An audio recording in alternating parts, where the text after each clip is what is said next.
Hello and good morning, Star Wars and unboxing fans. Welcome to an on-the-road edition of Darth Tuba's Star Wars unboxing show. Whoa!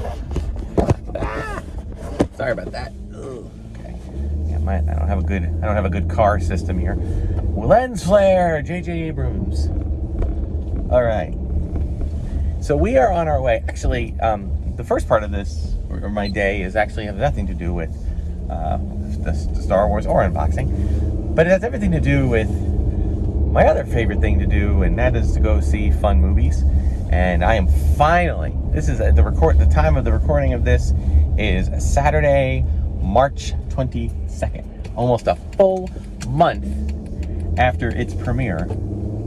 I am off to the movies to see Captain America Brave New World, and I'm excited to go see it. I mean, I've heard, like with every Marvel thing these days, it's got some good reviews, some not so good reviews, but generally speaking, it was positive. So there are still some showings, and I'm actually going to see a 9:05 a.m. showing.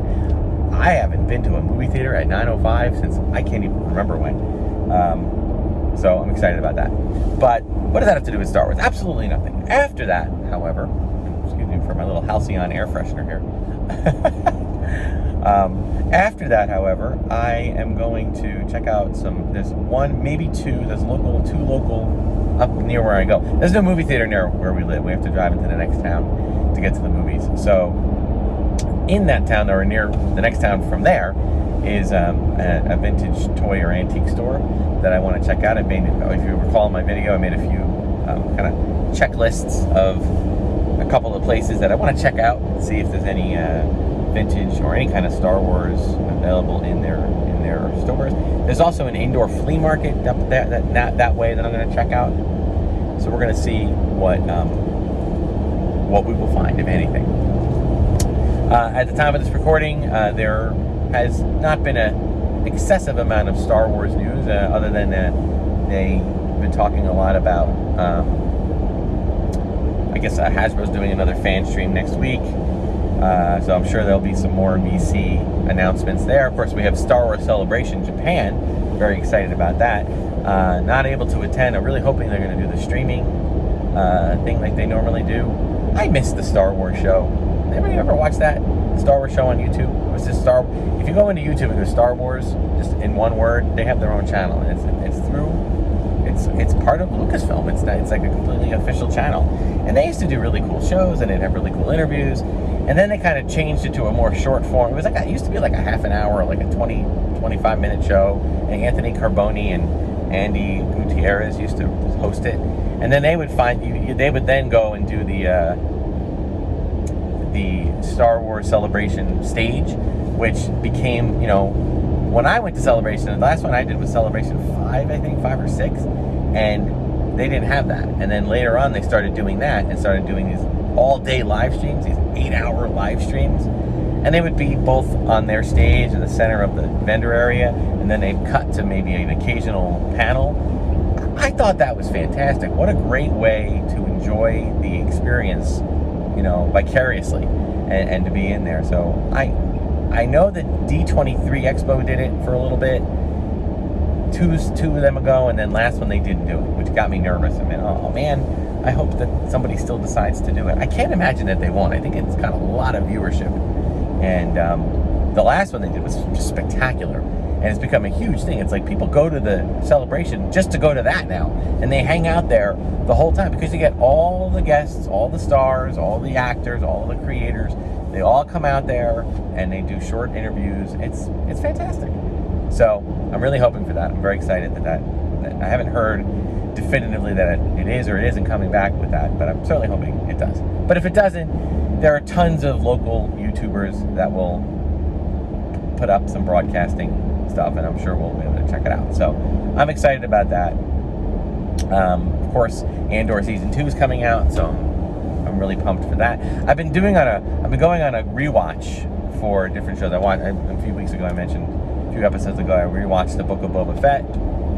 Really enjoyed it. I just love being in the world. I don't know how else to describe it.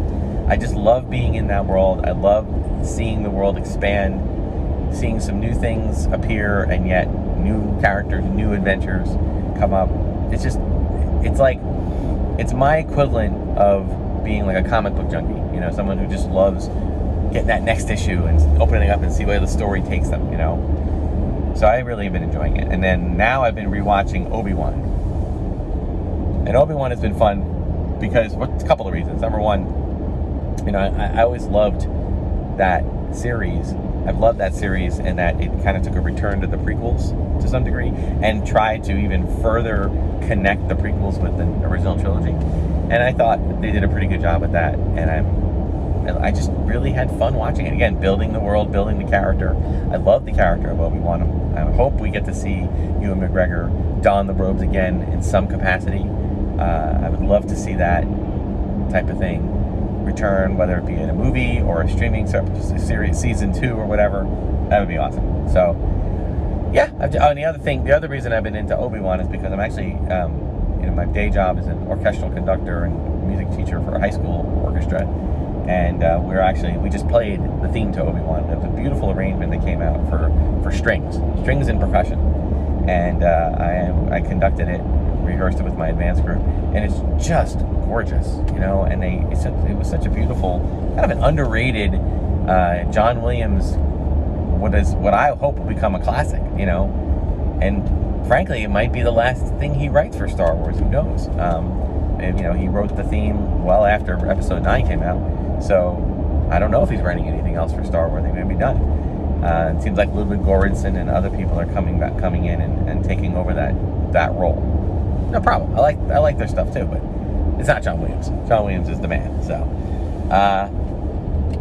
I'm excited about that. And in fact, you know, at the time of this recording, I'm actually taking the group to conduct in Carnegie Hall. Yes, indeed. So Carnegie Hall will be hearing. The walls of Carnegie Hall will be hearing the Obi-Wan theme by my ensemble under my baton in just a couple of days. So, very excited about that. So, anyway, so those are my random positive thoughts at the moment. So now I'm going to go see Captain America, and then we're going to go see, check out this other place and see if we can find any Star Wars goodness in some local antique shops and flea markets. Okay, this is a first. I am staring at a Walmart glass case cabinet for toys. I needed a Walmart associate to purchase a toy. By the way, I went and saw Captain America. Loved it. Great movie. Great addition to the franchise. And now I was just on my way to a place, to an antique store, flea market, and I thought, well, that's a Walmart. Might as well check. Got some cool stuff here. Got some Cobb Vanth, Black Series, a couple of the other ones. But this is crazy. All the toys. Most of the toys, anyway. You can get your trucks here, but weird. Well, gotta say, every so often, you know, just so people know, it isn't all sunshine and butterflies. This was an epic fail today. Well, I wouldn't say it's an epic fail. It was just, my mission was to go out after seeing Captain America, which was not a fail. That was a great movie. But my hope was to find I made a huge master list of, you know, flea markets and toy show, vintage toy shops and things, and they're all in the area where I live within a 2-hour radius.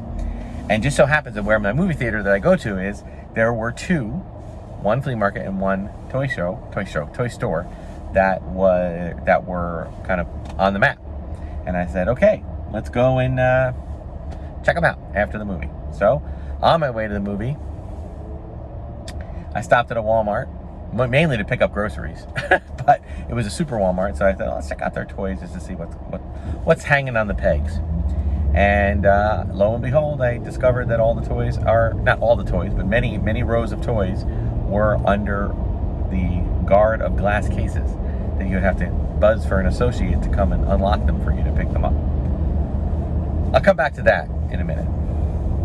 So then the next thing I did was I went to the Plainfield Plaza Flea Market, which it actually ended up feeling a little less like a flea market and more like a supermarket, like a bodega style supermarket. There was a flea market on the second floor. I went up, but it was mostly clothing, jewelry, a couple of people with toys, some hodgepodge areas, but they weren't open. So, but not enough. I mean, I looked through enough through the window and through the enclosures, you know, the gates and stuff, to see that they didn't have any Star Wars. So that was no good. So I'm taking that one off my list, because it looked like less like flea markets, like people setting up tables, and more like permanent flea market, like people actually setting up stores. And none of them had Star Wars, so that was a fail. No big deal. Then I said I'll check out one of these other stores on the way back, which I, triangulated it so I could work my way back to my home. And I went right past it, couldn't find it, made another pass. I saw the sign, but unfortunately there were no vintage toy shops. The sign was there, but the store had either moved or closed completely. So now it says it's open, but I think it might have changed names or changed format. I think there's a gaming store that's more Pokemon related, which is fine, but that's not what I'm looking for. So if they're and I totally get businesses that deal with vintage toys maybe adding or even switching up to Pokemon. Pokemon is really, really popular. In fact, so popular that I'm almost head scratching. Like, wow, that is really, really, really popular. So, nonetheless, I was, not seeing any Star Wars, so I said, okay, so I'm going to call it a day. But I did want to share some thoughts. Yes, in the sense of Star Wars hunting, it was an epic fail today. But that's okay. I've been finding other things. I've been really getting into the claim sales on on Facebook. The Vintage, the Imperial Commission is a face group that I joined, and they have a lot of people on there trying to sell off vintage toys. And I've been looking for specific things that, fill in the gaps of the collection from the 70s and 80s. But in addition, I've picked up a bunch of figures over the time. If you watch my channel, I picked up a bunch of loose, beater figures. And I'm just trying to clean them up, get them in more presentable condition. And then if I can find accessories that the figures, because they came with the original figures, if I can find non-reproduction accessories to purchase and put them in with the figure, then I have complete figures. And I would want to either use some of them for my displays, for some of my diorama displays that I'm working on, or put them out in my upcoming yard sale, June 26th, 7th, 8th, and 9th. And the vintage figures, when they are complete, they are going for some decent money, even older used figures. So I'm excited to try doing that. So I've had some success with that. And I'm just kind of playing mix and match, if you've seen on the previous episode, of matching the weapon, the accessory, the lightsaber, whatever, the cape, to the figure. And I'm just trying to get, pull in as many complete figures as possible. So that's kind of been my online,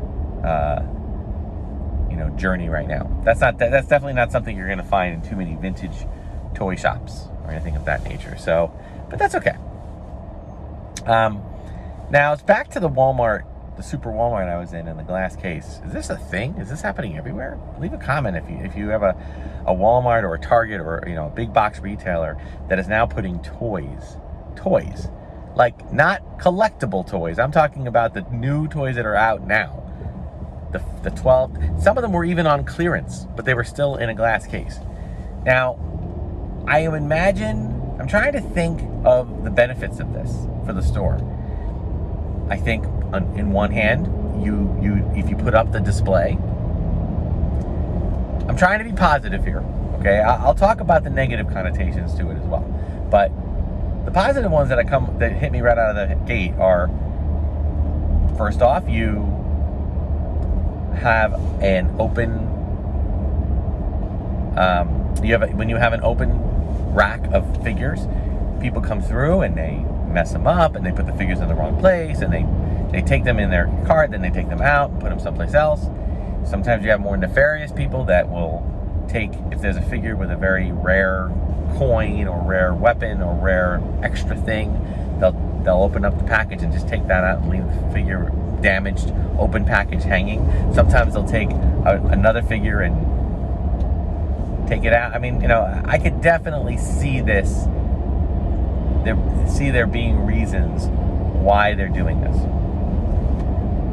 So there's those are things I think help benefit. Also, I feel like, you know, Walmart employees are being asked to do more and more and more, and they're hiring less and less and less to do them. So I think that what we run into with that is you run into, you know, you hire your Walmart employees, they go around, they stock the shelves when they come out, then they close the case, and then they don't have to restock, and they don't have to reset everything daily, you know. Somebody buzzes, there's a little buzzer, somebody goes over there and says, you know, can I help you? Yes, I'd like to take this Luke Skywalker action figure, please, and take a look at it. They open it up, they look at the figure, they either take it and they put it in their cart and go, or they don't take it and they give it back to the guy and he puts it back up on the shelf and it's right where it's supposed to be. So therefore you have far less issues with, you know, vandalism and theft and all sorts of things. So I get those pros.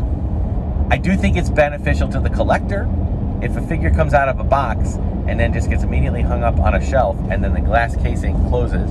It's protecting that figure, and that figure is getting far less likely to be damaged than if you ordered it from Walmart.com and it comes mailed to your house in a bubble wrap bag and is stepped on and broken and damaged, which has happened to many people. Leave a comment if you've had that story happen. It's happened to me. So I get that too, okay? The negative connotations about it, well, you know, I think that anytime there's a glass case, to me, that's discouraging the sale. That's discouraging the sale of the item. You know, most people go through the stores and they just want to pick the stuff off the shelf, go to the checkout, whether it's the person checkout or the self-checkout, and just get on with their day. A lot of times when you're in a place like Walmart, you're not just toy hunting. You know, even as I was food shopping. You know, most of my trips to Walmart or Target are, you know, when I do that, most of the time these days, going through the toys aisle is secondary. And I'm usually in a rush, and I'm usually running around and doing a million other things. So unless I see a really rare figure, which these days everything's on pre-order anyway, I don't usually feel the need to have to. I don't even buy razor blades at places like Walmart anymore because razor blades are always behind the glass case, and it takes forever to get someone over there to unlock it for you. In the time it takes me to go onto Amazon and order it with free shipping thanks to Amazon Prime, I'm getting my razor blades faster than if I went to Walmart. It's the truth. I'm sorry to say, but it is. Anyway, so that begs the question of, like, you know, is this going to be the way to the future? Well, folks, there's so many unknown variables of the future. Who knows? Who knows what shopping is going to be like? You know, I feel like Hasbro is at a paradigm shift moment where I'm waiting any day, any moment for them to announce an end to the VC collection. When Mandalorian and Grogu comes out next year, they're gonna have a modest set of toys, mostly Black Series related, and maybe some new stuff, new types of things that I'm probably not going to collect. I'm okay with that. I've said it before, I've said it in the past. I feel like, I think the vintage collection needs to end. I do. I kind of feel like we're good, and I feel like there's enough out there for people to spend time trying to build up the previous collection of all the older toys that they weren't able to get on the first run. You know, I mean, you got to think about it. The vintage collection has been around for 20 years almost. 20 years, just the vintage collection. You know, that's crazy. So that's crazy to think of a singular toy line, and they've only had a very small handful of re-releases. You know, and most of them they've had some level of repaint or sculpt or adding the photorealistic face. I mean, that they've really done, I think, a very good job with the VC collection. Yes, I recognize now they're kind of giving us less for more money. You know, they're doing a lot of resculpts and repaints and you know, they're just sculpting up new heads and putting them on previously done bodies. I understand that, but I also appreciate the army building offers they give you and things like that. So I'm okay if they want to take a break. To especially now that we, but then again, who knows, with Mandalorian and Grogu, they may kick it up, and that would be, the only thing that bothers me about it a little bit, I hope the retro collection keeps going a little longer. They haven't done that much with the retro collection, and I feel like, you might as well go all the way, continue on offering retro collection figures from all the different movies and TV properties that come out, and maybe just a few, 6-pack like they're doing for, and I do appreciate them coming back to Star Wars. I thought it was interesting that they are releasing 5 new retro figures from the Star Wars movie and 1 repack with Walrus Man. It's kind of a head scratcher to me. I was like, okay. Well, and you know what? If they wanted to release the entire original line again, it wouldn't bother me. I mean, I have it. I don't know if I would get another line, but maybe I would. I don't know. We'll see. And then I know that there's been talk about, finishing the 96, like re-releasing all the figures. I know some people are really upset about the Moa Nadan, the Hammerhead figure that was on a wider box. I'm like, I don't know. There are many, many problems in the world. And I know that shouldn't make you just accept what you accept, and that's it. And, just deal with it. I know that, people have a right to give their opinions, and if they're not happy with it. But for me personally, and and I know they're doing it because it's a deluxe thing, and I get it. I guess it just comes down to, being a person that was raised with multiple family members, my own direct family, my cousin's family, that all ran their own businesses. I know what it's like to run a business, and any kind of business, whether it's corporate, sponsored, or individual. And my families have been involved with both. I just feel like it, prices of everything go up, and yes, you have to learn that in the reality of a capitalistic society, a consumeristic society, each year you're going to get a little bit less and you're going to pay a little bit more. Personally, I wish they would just keep one thing static, like keep the price the same but give us a little less, or give us a little more and raise the price, or raise the price more. You know what I mean? Like, do something where one of them doesn't move. But that's just me. And when they do both, when they raise the price higher and they, like giving you a deluxe figure, and then they don't really give you anything extra for that figure, yeah, I get it. And you can look back on the last 20 years alone of 30 years really, of like Power of the Force 2 and the original trilogy collection, and what they did for the different episode 1, 2, and 3 movies. They've given us a lot for our money, and it just seems like it's getting less and less and less. So I know, and I get that frustration. But for me, that's just given me more reason to, take a less is more approach, trim back the collection, and, just really look back on the last 50 years as we're approaching the 50th anniversary and see what really resonates with me. And keep that in the collection. Like, I'm going through all the figures. I'm probably going to end up parting with the Clone Wars figures. Maybe not all of them. I'll keep the main characters, but they were releasing figures that were in one episode, never seen again. Or the characters like Anakin in the spacesuit or the swimsuit. Do we really need those figures? Do I really need those figures? I mean, at the time it was cool to have, but now I'm feeling like, yeah, maybe not so much. But I think I'm going to part with Black Series first and other things first, and then I'll start getting rid of the old Clone Wars figures, the Resistance figures, all of those, and just maybe keep a sampling of each of them. But we'll see. All right, so that was my rant. Was it really a rant? It wasn't really a rant. It was just a kind of a drive and talk. I know those aren't the most exciting.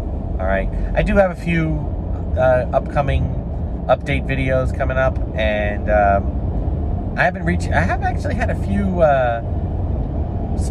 groups that like to sponsor, want me to do reviews, and I've been doing some of them. I think that there've been a few things. I try to keep it Star Wars related, so I'm hoping I can get some more stuff together. We'll see. But anyway, hope you enjoyed this video. There'll be more, usually on Sundays and Wednesdays I drop. Thanks so much for watching. Check out my Instagram page, as well as Bluesky, Darth Tuba's unboxing page on Facebook. Like, subscribe, hit the notification button. Thank you to Red 5 Network for always talking up the channel. Be sure to check out all the other Red 5 content.